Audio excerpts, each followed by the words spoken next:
Buenos días, hermanos, ¿cómo están? Gracias a Dios porque podemos estar aquí nuevamente, amén. Vamos a continuar esta mañana con el estudio de 1 Pedro. Si ya se les había olvidado que estábamos ahí, váyanlo buscando. 1 Pedro capítulo 1.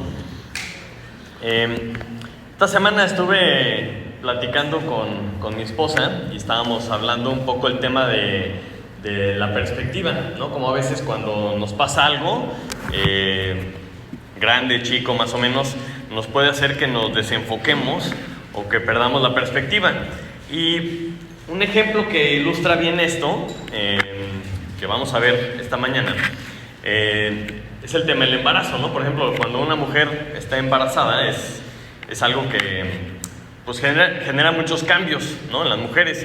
Y vamos a decir, para mencionar algunos, ¿verdad? Y que nadie se sienta herido ni nada, ¿verdad? Pero se les baja mucho, se les altera el nivel de energía, por ejemplo, ¿no? Y pues dices, bueno, pues claro, está formando una personita nueva, ¿verdad? Algunas, en algunos casos muy extraños, ganan algo de peso, ¿o no? Suben un poquito, ¿no? Les dan muchos antojos, muchas veces se sienten mal. Todo es incómodo, mientras más pasa el tiempo sienten que no caben, ¿verdad? Es una cosa muy, muy incómoda, por supuesto. Pero, hablando de la perspectiva, estábamos pensando que aguantan todas esas cosas mientras van sucediendo, precisamente por lo que viene después, ¿no? No pueden negar esa emoción de ese niño o esa niña que viene más adelante, ¿verdad? Y piensan a lo mejor en la bendición que va a ser criar a un hijo, y esto les da ilusión, bueno, a los papás también, ¿verdad? Pero nos da ilusión y tienes como esta esperanza de que este malestar pues va a pasar, es algo temporal. Si solamente se enfocaran en los malestares momentáneos, por ejemplo, o de alguna forma dijeran, no, pues esta es la nueva yo, ¿verdad? Con 20 kilos de más o alguna cosa así, pues podría cualquier persona llegar y decirte, oye, espérame, tienes la perspectiva equivocada, ¿no? Te estás enfocando solamente en esta parte temporal que es pasajero y te estás perdiendo el panorama completo. Entonces, cuando entramos a leer la carta que Pedro le escribe a estas personas que estaban dispersas, vemos que está haciendo exactamente lo mismo Pedro, les está ayudando a enfocarse en el panorama completo, que no se claven, como quien dice, en la parte temporal. Y les está diciendo que no se vayan a enfocar solamente en los malestares temporales que ellos estaban sufriendo y que por estos malestares pudieran perderse el panorama completo de las cosas. Entonces, mientras vamos leyendo lo que dice Pedro, vamos a ponernos, así que analizarnos a nosotros mismos para ver dónde estamos nosotros. ¿Qué tan enfocados estamos en el panorama completo o qué tan enfocados estamos en los temas parciales, en los temas temporales o en los malestares que podamos estar viviendo en este momento? Entonces, con eso en mente vamos a leer 1 Pedro 1, del 3 al 9, y luego voy a ir a Edwin que pase velozmente a leer tranquilamente.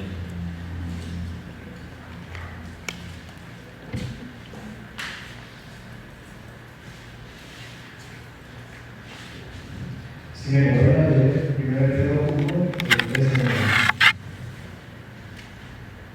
Acordándonos sin cesar delante de Dios y Padre nuestro de la obra de nuestra fe.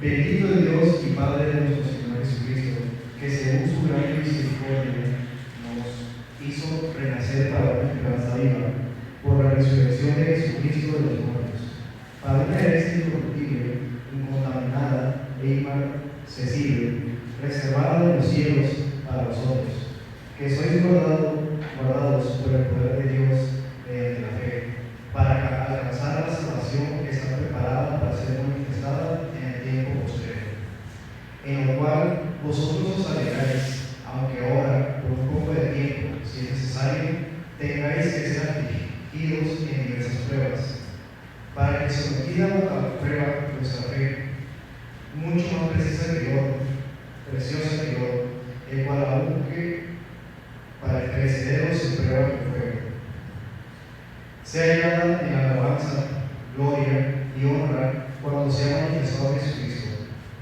a quien amáis sin haber visto, en quien creyendo, aunque ahora no lo veréis, os alegráis con gozo inefable y glorioso, obteniendo el fin de vuestra fe, que es la salvación de vuestras almas.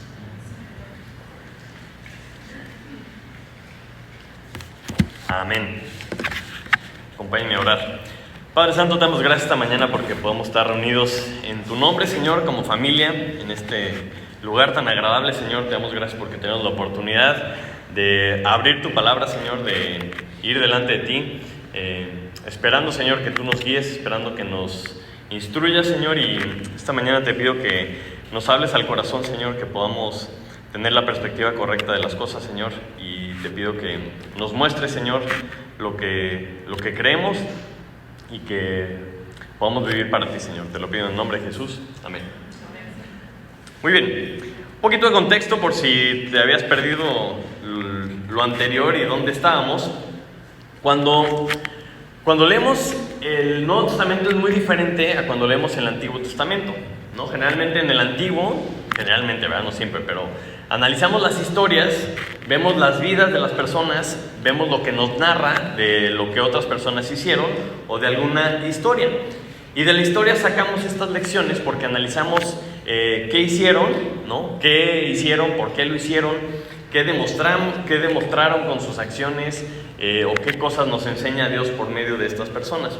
Vemos también si creían o no creían, pero por medio de las obras, ¿ok? Y en el Nuevo Testamento es un poco diferente porque la gran mayoría del Nuevo Testamento está formado por cartas, ¿no? Y una carta pues es obviamente una persona que le está escribiendo a otra y pues casi siempre va directo al grano, es decir, dice lo que les quiere decir a la otra persona. Y claro que pues de ahí sacamos también muchas cosas, de ahí sacamos doctrina, de ahí sacamos ánimo, de ahí sacamos muchas cosas. Pero cuando leemos una carta no se nos debe olvidar lo que estaban viviendo esas personas. No se nos debe olvidar que se conocían, ¿no? Pues por eso le estoy escribiendo una carta a este grupo de personas. Y cuando recordamos estas circunstancias es cuando las palabras se vuelven mucho más impresionantes, ¿ok? Hace unos domingos veíamos un poco la vida de Pedro, cómo lo llama Cristo, cómo empieza su ministerio, cómo le falla, ¿verdad? Y vemos lo que Dios hace por medio de él en gran parte del mundo donde vivían. Y después veíamos un poco lo que les había pasado a los receptores de la carta, ¿no? Estaban huyendo, básicamente estaban dispersos precisamente por la persecución de Nerón y estaban regados por todos lados.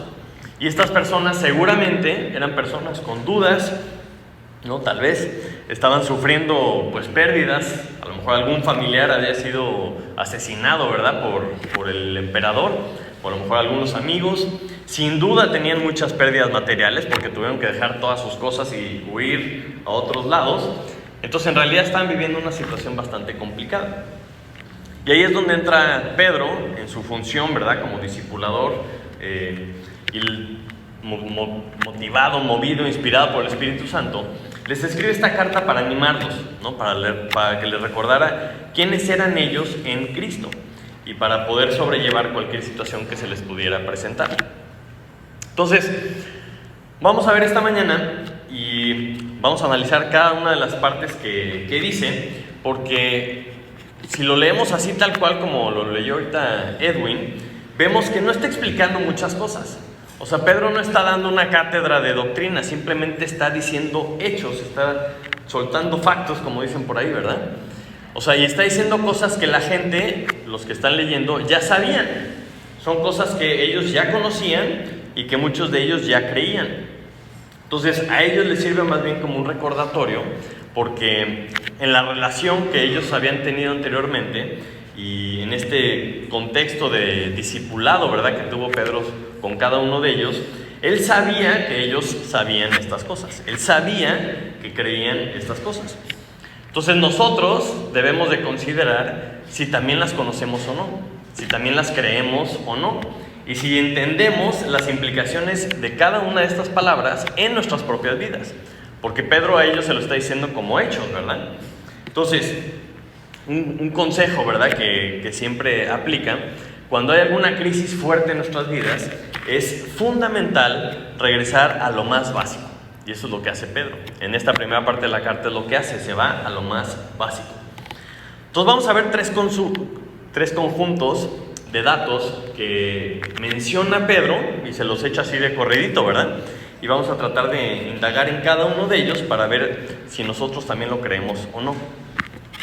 El versículo 3 al 5 dice: bendito el Dios y Padre de nuestro Señor Jesucristo, que según su grande misericordia nos hizo renacer para una esperanza viva, por la resurrección de Jesucristo de los muertos, para una herencia incorruptible, incontaminada e inmarcesible, reservada en los cielos para vosotros, que sois guardados por el poder de Dios mediante la fe, para alcanzar la salvación que está preparada para ser manifestada en el tiempo postrero. Esa es la primera parte. Y comienza bendiciendo al Dios y Padre de nuestro Señor Jesucristo. Y esto es bien interesante, y lo digo solo como una nota al pie, ¿verdad? Pero esta forma de hablar reconoce que este Dios ya no es como el Dios del Antiguo Testamento, un poco como lo vemos en el Antiguo Testamento, que decía que era el Dios de Abraham, el Dios de Isaac, el Dios de Jacob, ¿no? Sino que empieza a usar la forma de referirse a Dios de la misma manera que Jesús lo hizo muchísimas veces en su ministerio. Que Jesús decía, mi Padre, ¿ok? Y en el Antiguo Testamento a Dios solo se le menciona como Padre un par de veces, que dice que era el Padre de la nación. Pero pocas veces se le menciona como que una persona dijera, Él es mi Padre, ¿no? O sea, siempre era Jehová o Yahvé, ¿no? O sea, es como un Dios creador increíble, el creador del universo. Pero lo que hace Jesús es que al mencionarlo como Padre, lo acerca, por decirlo de alguna forma. Ese Dios del universo se vuelve un Dios cercano, tan cercano que cada uno de nosotros le podemos llamar Padre, gracias a la obra redentora de Cristo. Amén.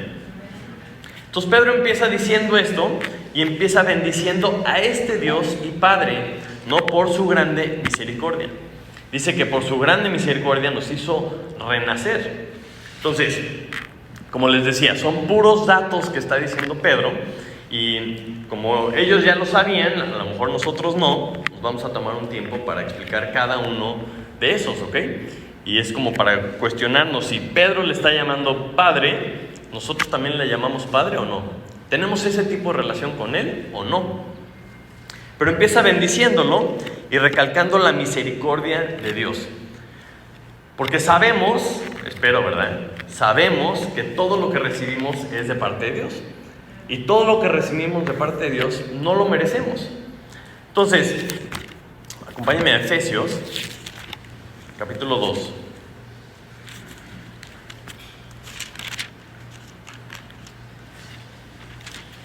Vamos a leer del 4 al 7. Y Pablo en muchas de sus cartas, pues a veces sí los conocía, a veces no los conocía. Por eso siento que muchas veces se explica mucho más doctrina. Y Pedro, cuando le escribe, ya lo da por hecho, porque ya es algo que debían de saber.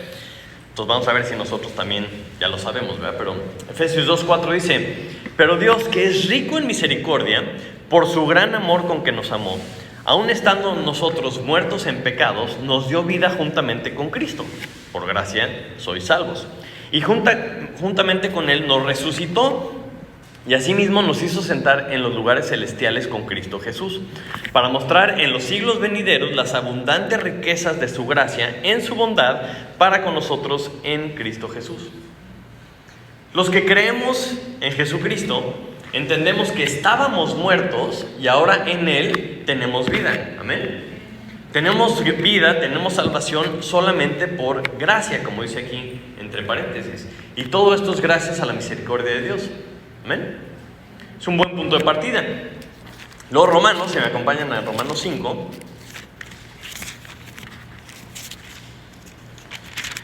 versículo 19.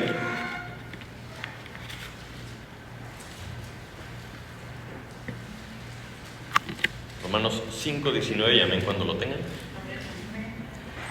Dice: porque así como por la desobediencia de un hombre los muchos fueron constituidos pecadores, así también por la obediencia de uno los muchos serán constituidos justos.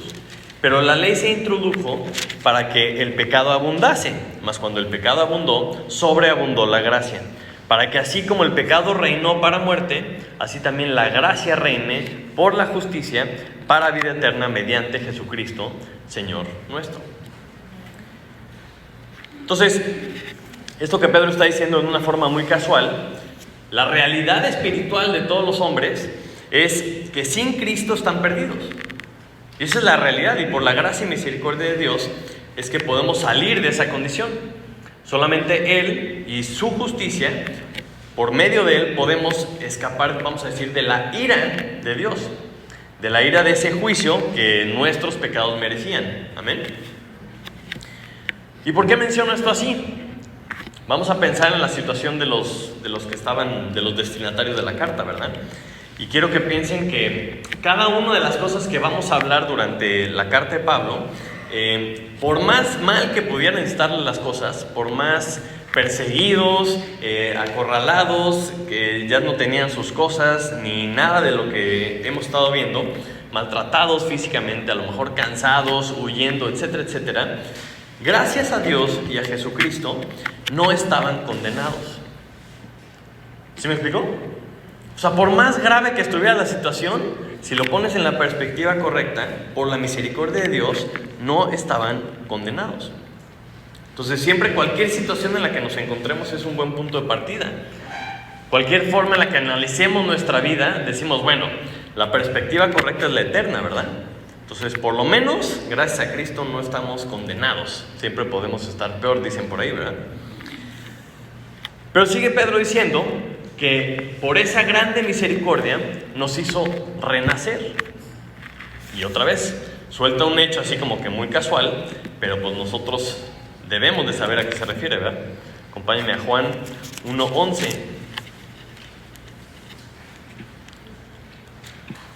Y amén cuando lo tengan.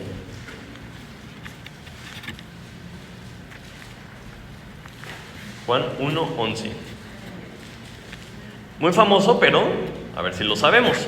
A lo suyo vino y los suyos no le recibieron, mas a todos los que le recibieron, a los que creen en su nombre, les dio potestad de ser hechos hijos de Dios, los cuales no son engendrados de sangre, ni de voluntad de carne, ni de voluntad de varón, sino de Dios.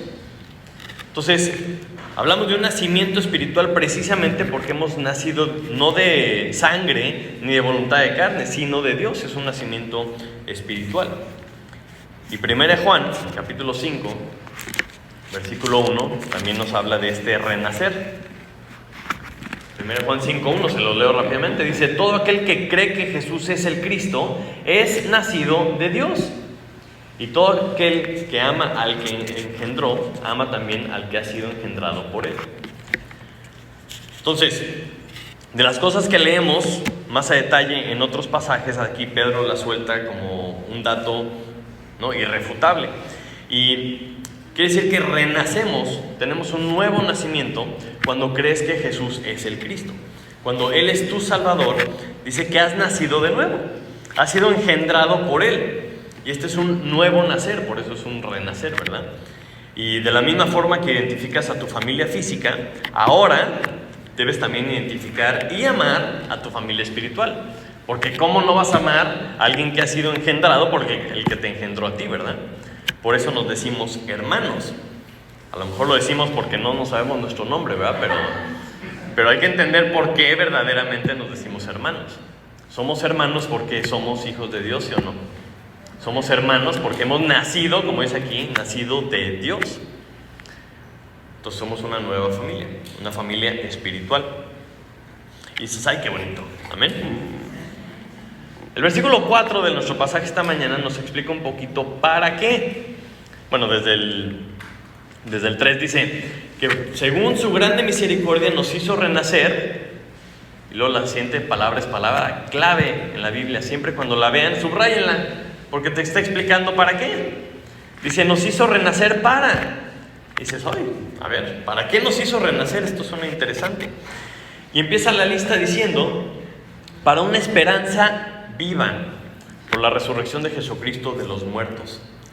Nos hizo renacer para que tuviéramos una esperanza viva. Yo creo que la desesperanza más grande del ser humano, pues es la muerte, ¿no? Como que piensan que ahí se acaba la película. Es lo que todo mundo teme, es la muerte. Y sin embargo dice que tenemos una esperanza viva por la resurrección de Jesucristo de los muertos. En pocas palabras, ¿qué implica esto para nosotros? ¿Qué implica que Jesucristo haya vencido a la muerte? Mira qué interesante. Por eso tenemos una esperanza viva. Quiere decir que para nosotros no termina la película ahí. Por eso tenemos una esperanza viva, una esperanza increíble que nadie más te puede ofrecer. ¿Quién te puede ofrecer vida eterna más que Cristo? Entonces esa esperanza habla un poquito más Romanos capítulo 8. Vamos a ver para allá.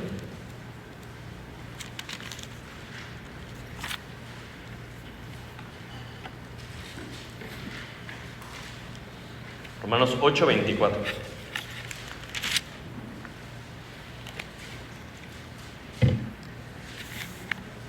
Amén. Dice, porque en esperanza fuimos salvos, pero la esperanza que se ve no es esperanza, porque lo que alguno ve, hay que esperarlo. Pero si esperamos lo que no vemos, con paciencia lo aguardamos. Es decir, en esta vida terrenal, si nosotros somos nuevas criaturas engendradas por Dios, vivimos con esta esperanza, con ver aquello que hemos creído. Estamos esperando lo que Dios nos ha dicho. Y dice claramente, no lo vemos todavía, ¿están de acuerdo? Pero lo esperamos y lo esperamos con paciencia. 1 Juan, capítulo 3.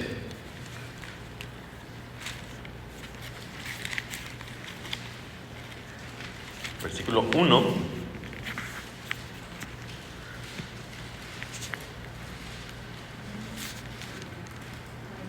Amén. Dice, mirad cuál amor nos ha dado el Padre para que seamos llamados hijos de Dios. Por eso el mundo no nos conoce, porque no le conoció a Él. Amados, ahora somos hijos de Dios y aún no se ha manifestado lo que hemos de ser, pero sabemos que cuando Él se manifieste seremos semejantes a Él, porque le veremos tal como Él es. Entonces es increíble que si sabemos estas cosas, si creemos estas cosas, si somos hijos de Dios, deberíamos estar emocionados por lo que viene, amén. O sea, todavía no hemos visto lo que vamos a hacer, lo que dice el pasaje. No somos como vamos a ser, porque vamos a ser semejantes a Él. Si eso no te emociona, algo no está bien. O no lo sabes, o no lo crees, o algo está mal. Pero imagínate que vamos a ser igual o semejantes a Él. Y Dios nos está hablando de una vida eterna, algo que no termina aquí. Entonces, todo esto nos debe provocar una emoción diario por el futuro. Amén. O sea, no puedes estar pensando solo en lo que ves aquí. Tienes que estar emocionado por lo que viene más adelante. Pero Dios nos hizo renacer no solo para eso, porque dice que nos hizo renacer para una esperanza viva por la resurrección de Jesucristo de los muertos. Amén. Luego vuelve a decir le subrayan ¿verdad? Para una herencia. Y dices, caray, ¿una herencia? ¿Una herencia? ¿Quién levanta la mano, verdad? Entonces aquí necesitamos abrir un paréntesis porque a lo mejor no estamos familiarizados con los términos legales. Pero generalmente una herencia se reparte conforme a lo que estaba escrito en el testamento, ¿no? En la última voluntad del testador, el que se murió, ¿verdad? Entonces se abre el testamento delante de un juez, delante de un notario, y se empieza a repartir lo que dice el testamento a los que van a recibir la herencia. Entonces cada vez que abrimos la Biblia, la abrimos en el Antiguo o en el Nuevo, ¿qué? No había hecho la conexión, déjeme ver, ¿ok? Entonces abrimos la Biblia y no le damos la importancia que esto tiene, o a lo mejor todavía no entendemos qué significa esto, pero hay que creer lo que dice la Biblia. Cristo lo explicó un poco más a detalle en Mateo 25. Acompáñenme, por favor. Hablando del futuro, ¿no? Seguimos hablando del futuro en toda esta primera sección. Mateo 25, versículo 31. Y amén cuando lo tenga.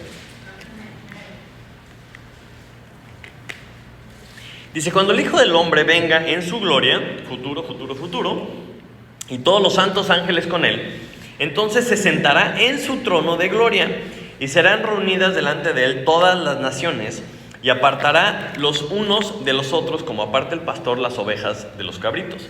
y pondrá las ovejas a su derecha y los cabritos a su izquierda.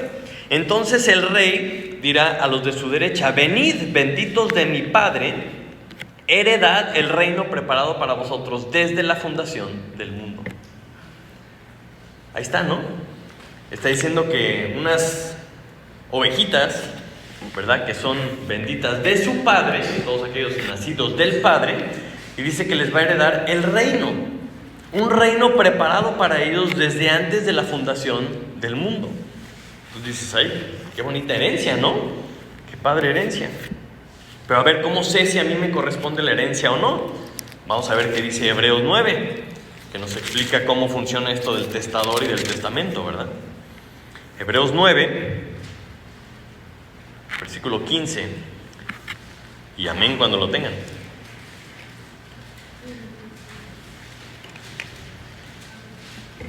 Hebreos 9, 15. Amén. Dice así que, por eso es mediador de un nuevo pacto, para que interviniendo muerte para la remisión de las transgresiones que había bajo el primer pacto, los llamados reciban la promesa de la herencia eterna. Porque donde hay testamento, es necesario que intervenga muerte del testador. Porque el testamento con la muerte se confirma, pues no es válido entre tanto que el testador vive. O sea, el testamento no es válido hasta que no se muere el testador. Y una vez que se muere, se abre el testamento y pues ya se lee y se reparte la herencia, ¿verdad?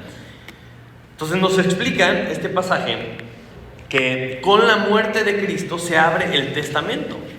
Y todo el mundo debería estar pues emocionado, curioso, mordiéndose las uñas, queriendo saber, ¿estaré yo en el testamento o no? ¿Me tocó algo a mí o no? A mí en lo personal me ayuda a entender un poco más del amor y la misericordia tan grande de Dios cuando veo que dejó un testamento abierto. Dices que es un testamento abierto, ¿verdad?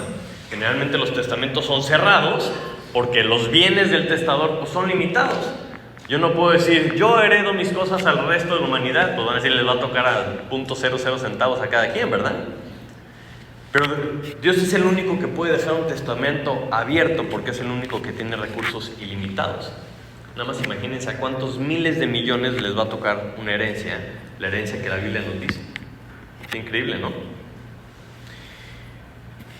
Y si pensamos en herencias humanas, la herencia que nos deja Dios es muy diferente, porque no es parecida a cualquier otra herencia que existe. Dice que nos hizo renacer para una herencia, y dice incorruptible, incontaminada e inmarcesible. Incorruptible significa que no se corrompe, ¿verdad? Pero en términos prácticos es que no se muere, que es inmortal. Es algo que no se echa a perder, es algo que no se puede corromper. Dice incontaminada, que es pura y que no tiene maldición. ¿Se acuerdan que desde el principio del mundo todo el mundo fue maldecido por el pecado?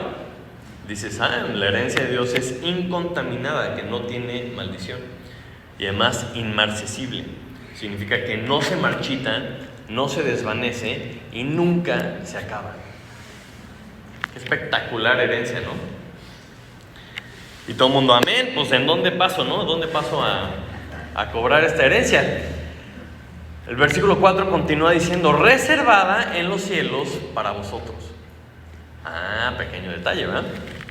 Porque si está reservada en los cielos, hace hincapié en que es algo que viene en el futuro. ¿Cuándo regrese el rey? ¿Cuándo regrese el rey y reparta la herencia, verdad? Entonces, y lo está diciendo Pedro para que no estén esperando esta herencia en este momento, ¿verdad? Estas personas, sino en el futuro. Y todos estos versículos que hemos visto están haciendo hincapié en el futuro, pero de repente regresa y hace un énfasis en el presente. O sea, ¿por qué? Porque si no tienes claro el futuro, no vas a poder aguantar el presente. Escuchen bien eso. Si no tienes claro el futuro, no vas a aguantar el presente. Generalmente aguantamos lo que tenemos que aguantar porque viene algo más adelante, ¿verdad? Lo podemos ver en nuestro trabajo, en el gimnasio, en cualquier cosa que haces. Aguantas el presente si el futuro lo tienes seguro. Entonces, dice, para una herencia incorruptible, incontaminada, inmarcesible, reservada en los cielos, para vosotros. Dice que sois guardados por el poder de Dios mediante la fe para alcanzar la salvación que está preparada para ser manifestada en el tiempo postrero. Entonces le está haciendo, enfóquense en el futuro, enfóquense en lo que viene más adelante. Y en esto del futuro dice, en lo cual vosotros os alegráis, aunque ahora por un poco de tiempo, si es necesario, tengáis que ser afligidos en diversas pruebas. Y es ahí donde regresa el enfoque al presente y dicen, ay, sí es cierto, ya se me había olvidado que estábamos sufriendo todo esto, ¿verdad? Pero el énfasis cambia y viene el segundo conjunto de datos que habla del tiempo presente.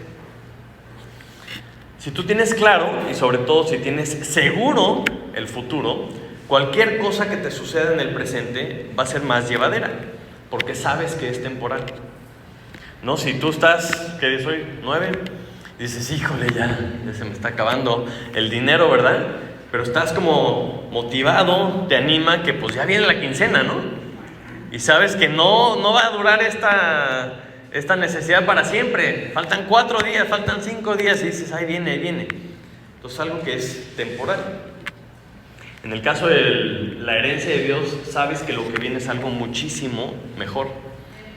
Y creer esto es fundamental porque lo que creemos del futuro define cómo vivimos en el presente. Y Pedro vuelve a mencionar una serie de datos, de factos, y lo que quiero que hagamos es que nos preguntemos a nosotros mismos si lo creemos.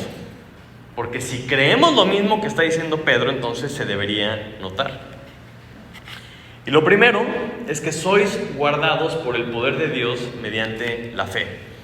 Y esto es increíble entender que nadie nos puede hacer nada. Lo voy a repetir, nadie nos puede hacer nada. Amén. Mateo 10:28, se los leo rápidamente, dice, y no temáis a los que matan el cuerpo, mas el alma no pueden matar. Temed más bien a aquel que puede destruir el alma y el cuerpo en el infierno. Entonces, ¿quién nos puede hacer algo que sea eterno? Pues nadie, ¿verdad? Solamente Dios. Entonces dice, si le vas a tener miedo, témele a Dios nada más. Obviamente nos pueden lastimar en esta vida, no estoy diciendo que no, ¿verdad? Y no significa que no duela si nos pasa algo, pero la eternidad es lo que importa. Y si estamos enfocados en la eternidad, esa es la perspectiva correcta. La pregunta es si vivimos así o no. ¿Vivimos tranquilos en que estamos guardados por el poder de Dios o no? ¿Vivimos tranquilos sabiendo lo que viene después? Y el versículo 6 dice que en esto nos alegramos, porque estamos esperando la salvación. Entonces nos alegramos en la salvación. Y aquí la pregunta, ¿creemos o no creemos? Porque el gozo de Dios es un tipo de gozo que no depende de nuestras circunstancias. Es la segunda característica del fruto del Espíritu. ¿Qué dice? Más el fruto del Espíritu es amor, gozo. Es un estado espiritual de gozo porque sabes quién eres, porque sabes en quién estás, porque sabes lo que viene después. No depende de lo que estás viviendo. Por eso cuando la gente busca la felicidad dices, no hombre, o sea, no saben de lo que están hablando. La verdadera felicidad, el gozo eterno solo puede venir de Dios. En el caso de los oyentes, ellos estaban gozosos a pesar de... ¿A pesar de qué? Pues a pesar de que estaban siendo perseguidos, asesinados, sus familias a lo mejor estaban incompletas. O sea, eso es lo que era para ellos el a pesar de. A pesar de todo eso estaban gozosos. ¿Cuál sería nuestro a pesar de? A pesar de qué cosas estamos viviendo, ¿no? Que deberíamos de seguir estando gozosos. A pesar de cualquier cosa que te está quitando el gozo, ponlo ahí, ¿verdad? Escríbelo. ¿Qué te está quitando el gozo? Quiere decir que no te estás enfocando en lo correcto. ¿Qué nos está bajoneando? ¿Qué me tiene así depre? ¿Qué me tiene abajo, no? Porque cualquier cosa que podamos vivir en esta vida, y cuando digo cualquier cosa, como dice la Biblia, es cualquier cosa, no se compara con lo que viene después. Como dice Romanos 8:18. Pues tengo por cierto que las aflicciones del tiempo presente no son comparables con la gloria venidera que en nosotros ha de manifestarse. Amén. Cualquier cosa que estemos pasando no se compara con la gloria venidera. Entonces dices, ay, unos poquitos días más, ¿verdad? Y claro que sí se puede, y claro que nos podemos gozar en lo que Dios dice.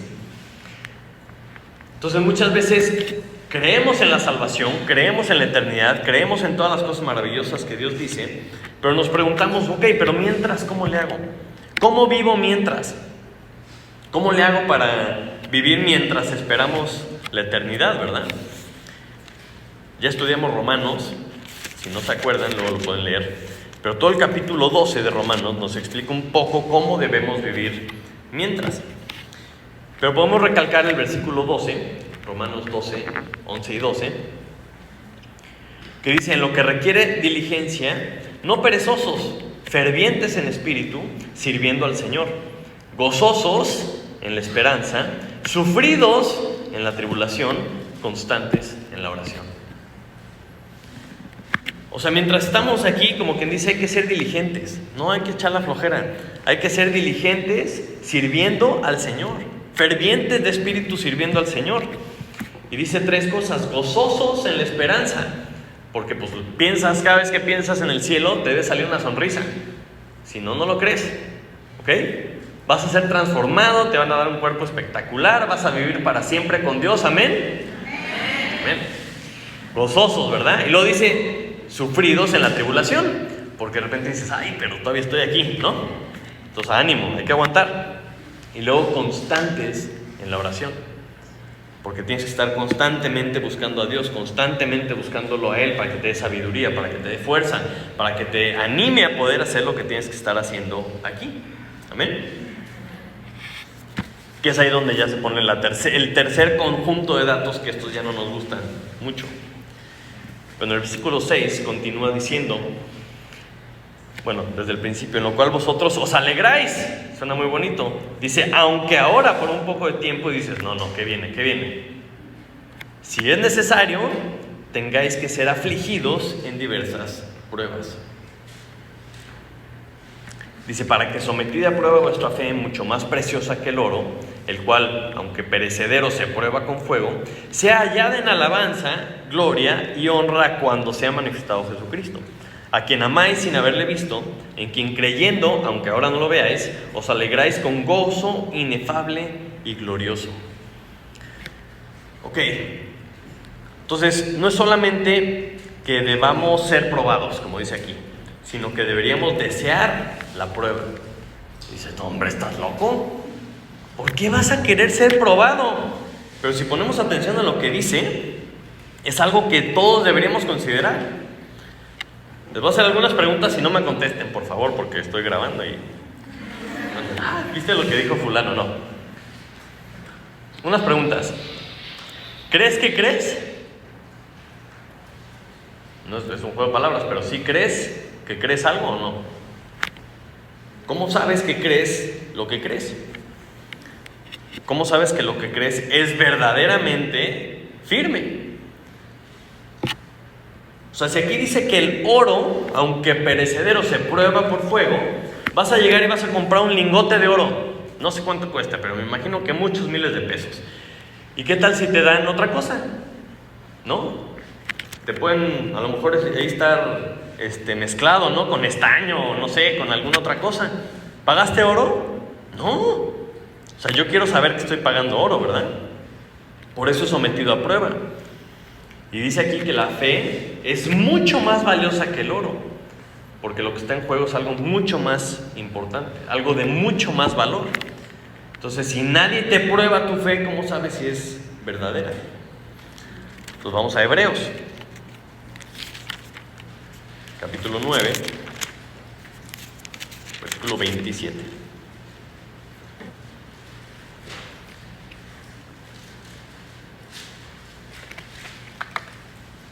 Si tú no comprarías oro falso, ¿no? Que lo derritas y se haga como plástico, dices, ¡chin! Me vieron la cara. Mucho menos deberías estar jugando con temas de la fe. Hebreos 9:27 dice, y de la manera que está establecido para los hombres que mueran una sola vez y después de esto el juicio. Así también Cristo fue ofrecido una sola vez para llevar los pecados de muchos, no de todos, dice de muchos. Y aparecerá por segunda vez sin relación con el pecado, ¿para qué? para salvar a los que le esperan. Aquí la pregunta es, ¿tú esperas a Cristo o no? Nadie va a poder evitar el juicio. Dice, está establecido que el hombre viva una sola vez, muera y después el juicio. Lo que está aquí, lo que tenemos que estar seguros es que si vamos a estar delante de Él, ¿somos justificados o no? ¿Somos librados o no? ¿Somos salvos o no? Y como ya vimos en varios pasajes, somos salvos por gracia, por medio de la fe. Entonces la pregunta es, ¿te gustaría estar seguro o no? O ya veremos. Chin champú. Vamos a apostarle a la eternidad, ¿verdad? Juan 10, por favor. Para profundizar un poquito más. Juan capítulo 10, versículo 27.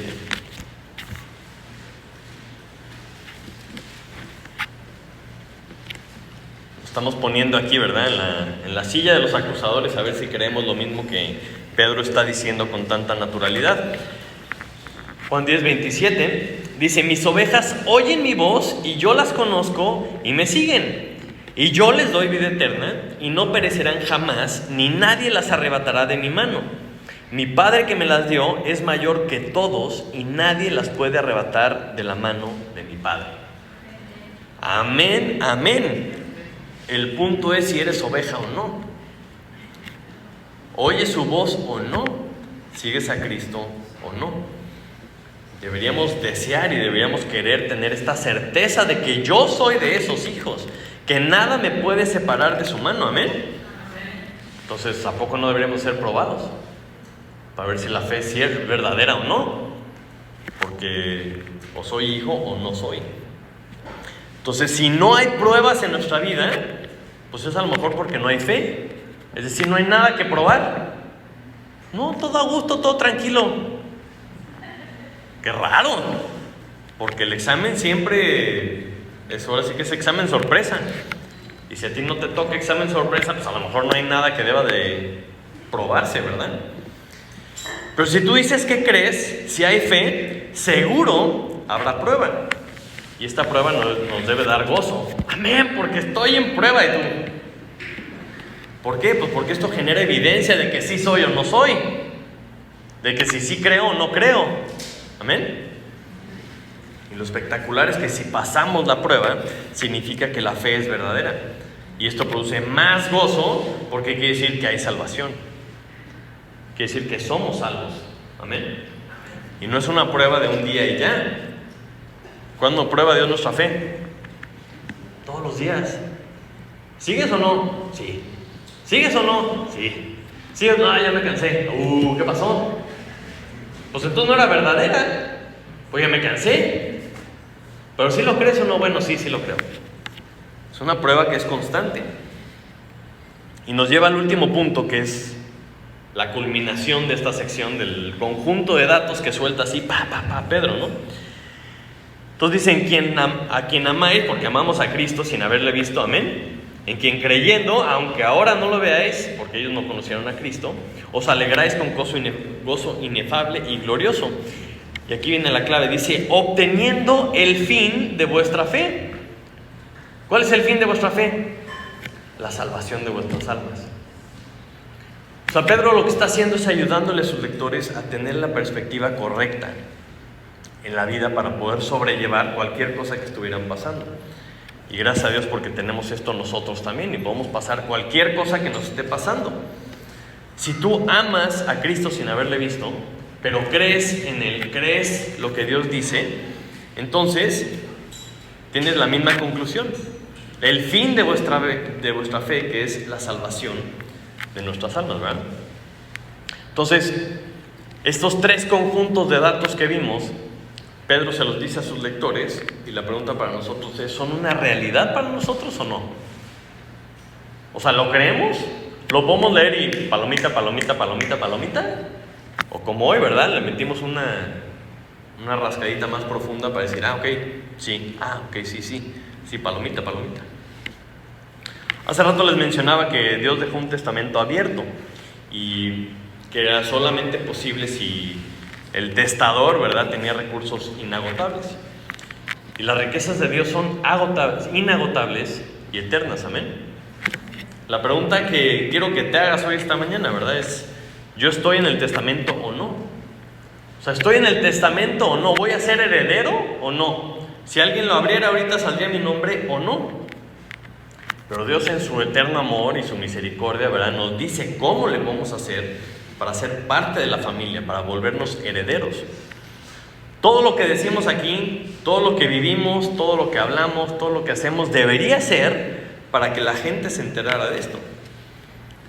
Como dice Romanos 10, ¿verdad? Esta es la palabra de fe que predicamos, la palabra que queremos que la gente crea, la palabra de fe que predicamos, que es que si confesares con tu boca que Jesús es el Señor y creyeres en tu corazón que Dios le levantó de los muertos, serás salvo. Porque con el corazón se cree para justicia, pero con la boca se confiesa para salvación. Entonces, si lo único que oyes esta mañana es esto, amén, llévate esto. O sea, ¿crees en tu corazón que Jesús es el Señor? Confiésalo con tu boca. Porque el requisito para entrar en el testamento es creer en Jesucristo. Confesarlo con la boca y creerlo en tu corazón. Y si tú crees esto, vas a ser probado. Pero amén por esas pruebas, porque entonces te dan la seguridad de la salvación. Y todo esto también nos sirve a nosotros. Y quería ilustrarlo con un ejemplo más visual, que a mí me sirvió mucho. Y dije, se los voy a enseñar a todos para que lo vean también. Para que la ilustración fuera precisa, correcta y exacta, fui a Home Depot, ¿ok? Y dije, voy a comprar una cuerda, y llegué con uno de los que te atienden y le dije, necesito que me dé una cuerda infinita. Se rió, me dijo, ay señor. Entonces, no tenían cuerda infinita, pero pues me dieron esta, ¿no? ¿De qué color es? Es blanca, pero está sucia. ¿Okay? Es una cuerdita, ahí la voy a dejar, ¿ok? ¿Todos ven la cuerda? Entonces, si entendemos que la cuerda representa nuestra vida, como les decía, debería ser infinita. ¿Hasta dónde la quieren mandar? ¿No? Porque eso es lo que representa nuestra vida. Sin embargo, este pequeño pedacito de la cuerda, que lo pinté de rojo, representa nuestro tiempo en esta tierra. O sea, este pedacito representa nuestra parte de esta vida, ¿ok? Y la parte blanca representa dónde vamos a estar el resto de la eternidad. Y siento que la realidad es que nos enfocamos demasiado en este pedacito. Demasiado nos enfocamos en este pequeño pedacito si lo comparamos con toda la eternidad. Nos preocupamos ¿verdad? Por mi casa, por mi trabajo, por mi fin de semana, por mi tiempo, por mi comodidad. Y dices, qué barbaridad. Les pregunté qué color era la cuerda y nadie me dijo roja. Porque pues es generalmente la gran mayoría es blanca, ¿verdad? Entonces, la eternidad, es decir, de donde empieza lo blanco hasta el infinito, representa dónde vamos a pasar la eternidad.